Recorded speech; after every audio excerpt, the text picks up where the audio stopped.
Hi, welcome back Here to are my two channel. more This romantic is comedy stories Thomas. about couples in love, keeping it funny, light, and with happy endings, while staying playful and respectful. Each involves quirky attempts at romance and a touch of that love each other vibe, with some comedic mishaps along the way. Hey, I am Thomas. Welcome to my channel. Please listen to this funny stories. Story 1.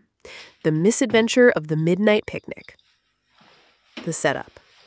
Jasmine and Max were the kind of couple who'd make heart eyes emojis jealous.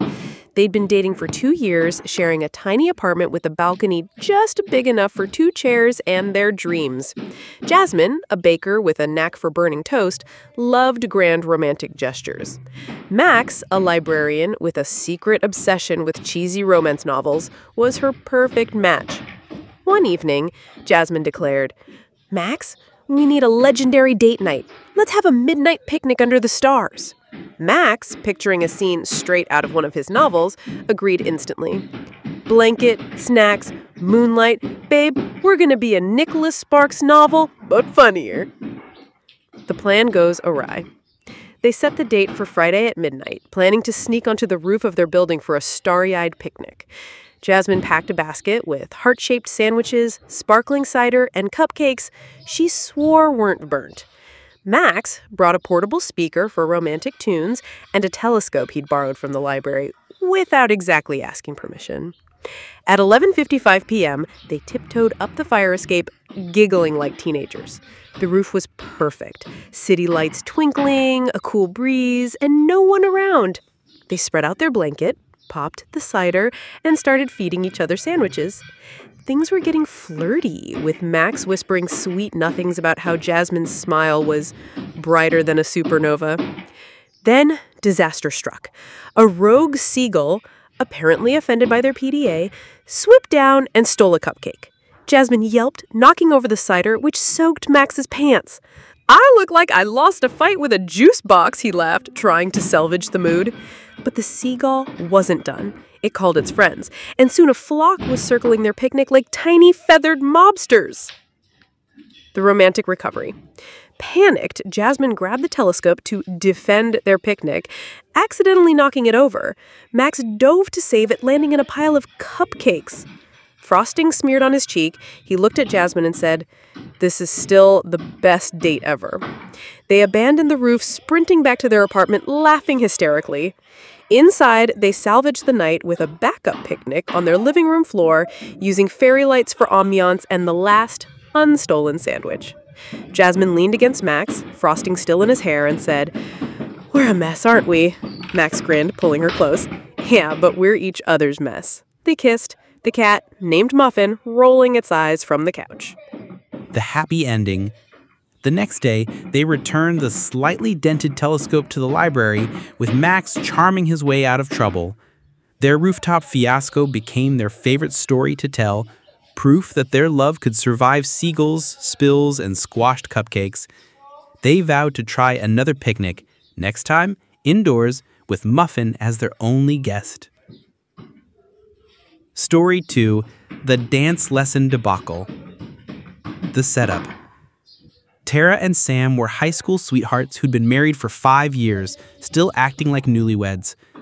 Tara, a graphic novelist, loved spontaneity. Sam, a math teacher with 2 left feet, loved her enough to go along with her wild ideas. One evening, while binge-watching a dance competition show, Tara had an epiphany. "Sam, we should take salsa lessons. It'll be sexy, romantic, and we'll be the hottest couple at your cousin's wedding." Sam, who once tripped over his own shoelaces at prom, gulped. "Tara, my dancing is a public safety hazard." But her puppy dog eyes won him over. "Fine, but if I break a leg, you're drawing me a comic book Kirocast." The chaotic lessons. They signed up for a beginner's salsa class at a local studio, envisioning steamy spins and sultry dips. The first lesson was a disaster. Sam, trying to channel his inner Latin lover, stepped on Tara's toes within 5 minutes.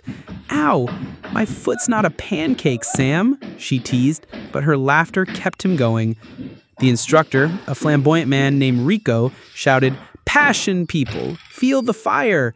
Sam whispered to Tara, "The only fire is in my burning embarrassment." By the second lesson, they were improving slightly. Tara spun too fast, sending Sam crashing into a potted plant. "I'm one with the fern now," he groaned, leaves in his hair. Tara doubled over laughing, pulling him up for a kiss that made the class applaud. Rico, wiping a fake tear, declared them adorably hopeless. The third lesson was their breakthrough. They nailed a basic step, twirling in sync to the music. It wasn't perfect, but it was them, goofy, loving, and totally in tune. They celebrated with a late-night taco run, salsa, the food kind, dripping down their chins as they planned their wedding dance domination. The wedding showstopper. At the cousin's wedding, Tara and Sam took the floor for their big moment. They started strong, swaying to a slow song, but when the DJ switched to a fast salsa beat, Sam panicked. Instead of their practice moves, he improvised a ridiculous shimmy that looked like a chicken doing the Macarena. Tara, instead of cringing, joined in, and soon the whole wedding was cheering their chaotic, joyful dance. The happy ending. Back home, they collapsed on their couch, still laughing about their salsa spectacular. Tara sketched a cartoon of them dancing with exaggerated flair, titling it The Legend of the Funky Chicken. Sam framed it above their fireplace. He said, "We're not pros, but we're pros at loving each other." Their next dance? A slow sway in their kitchen, no lessons needed, just them and their unbeatable spark. Thank you for watching. I am Thomas.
Okay, guys, welcome to another new video, my people.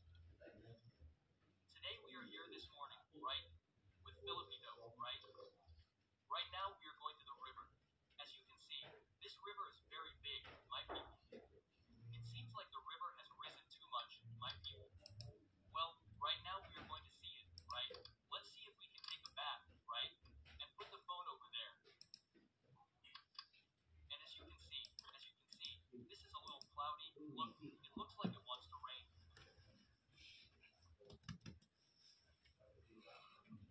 This has dawned very opaque, my people, since, you see, yesterday at night it started raining, my people.